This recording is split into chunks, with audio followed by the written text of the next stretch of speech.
তুমি জানো আমার প্রিয় ঋতু আমার প্রিয় ঋতু কি? আমার প্রিয় ঋতু বর্ষাকাল। তার অবশ্য বিশেষ কারণ আছে। কারণটা যদিও বা ব্যক্তিগত, তবুও আজ ভাবলাম তোমায় বলেই দিই শেষ পর্যন্ত। কে বলতে পারে, হয়তোবা আমার মতন এমন অনেক মানুষ আছে যাদেরও বর্ষা ঋতু প্রিয় হবারও এমন অনেক কারণ আছে। হ্যাঁ, আমি বৃষ্টি ভালোবাসি।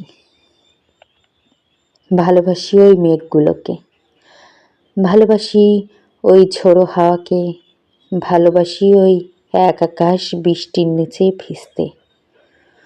ওই এক আকাশ বৃষ্টির নিচে দাঁড়ালে আমার সব মন খারাপ জলের সাথে ধুয়ে যায়।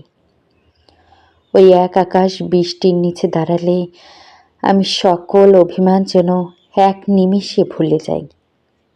ওই এক আকাশ বৃষ্টির নিচে দাঁড়িয়ে যদি আমি কাঁদি, কেউ বুঝতেই পারবে না কোনটা আমার চোখের জল। ওই এক আকাশ বৃষ্টির নিচে দাঁড়িয়ে যদি আমি হাসি, সবাই ভাববে হয়তো আমি বৃষ্টি ভালোবাসি। হ্যাঁ, আমার অনেক না বলার কারণেই আমি বৃষ্টি ভালোবাসি। তাই ওই এক আকাশ বৃষ্টির নিচে ভিজতে আমি বারংবার ফিরে আসি।